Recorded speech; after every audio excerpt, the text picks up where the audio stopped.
Bonjour à tous. On commence cette revue de presse en Espagne où on parle de Florian Thauvin, car selon Estadio Deportivo, Monchi ferait de lui le remplaçant idéal à Pablo Sarabia, parti au PSG. Seul problème pour Séville, le coût que pourrait représenter une telle opération, on parle d'environ 40 millions d'euros, d'autant que l'OM a besoin d'argent et ne le bradera pas. Le club espagnol cherche des solutions et en fait sa priorité, bien devant un Ronny Lopez de l'AS Monaco par exemple. Pour faire baisser le prix, Joris Gnagnon pourrait être utilisé comme monnaie d'échange, explique le quotidien ibérique. On reste en Espagne avec le cas David Alaba. Le Barça l'apprécie beaucoup comme l'avait déjà révélé Mundo Deportivo il y a quelques jours, un dossier dont le journal catalan livre les clés ce dimanche. D'abord, le Bayern est ouvert à un départ et accepterait de l'utiliser comme monnaie d'échange, comme pourquoi pas sur une opération pour Ousmane Dembélé. D'ailleurs, le latéral gauche autrichien veut partir. Son contrat avec le club bavarois se termine en 2021 et il n'a demandé pour l'instant aucune prolongation. Toujours en Espagne, toujours à propos du Barça, c'est Antoine Griezmann qui se livre dans une interview exclusive à Marca.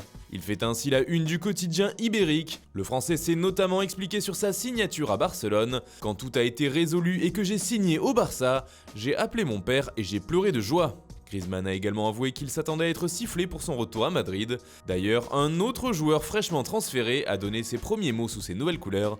Il s'agit de Matthijs de Ligt à la Juve. Ce dernier a tout simplement déclaré « Non, le Barça, je ne voulais que la Juve. Aux Pays-Bas, ils sont étonnés parce que je n'ai pas choisi les Catalans, mais moi j'ai préféré Turin. Coup dur pour les Blaugrana. » Petit point Neymar, pour changer, il fait la couverture de Sport ce dimanche, et d'après le quotidien catalan, c'est la semaine de vérité.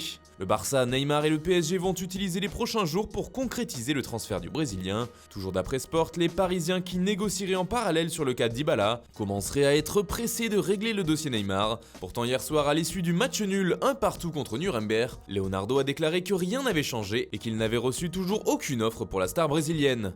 Enfin, on reste sur la péninsule ibérique avec le Real Madrid qui veut toujours faire venir Paul Pogba. Et pour cela, la Casablanca a un plan. Pour l'instant, la tendance est de maintenir son calme tant du côté du club espagnol que du joueur français. Mais tout pourrait accélérer avec la vente de certains joueurs madrilènes, car le transfert devra être financé et pourrait coûter très cher.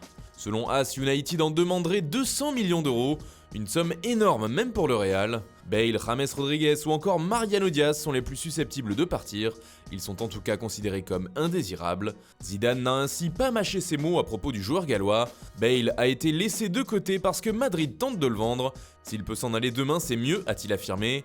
Il n'y a rien de personnel, mais il arrive un moment où il est mieux de partir. Concernant Pogba, le Real ne tentera toutefois pas le diable, explique AS, et si United ne le laisse pas partir avant le 8 août et la fin du mercato anglais, alors le club se repliera sur d'autres solutions de secours. Voilà, c'est tout pour ce matin, bonne journée à tous, on se retrouve très vite pour une nouvelle vidéo sur Foot Mercato.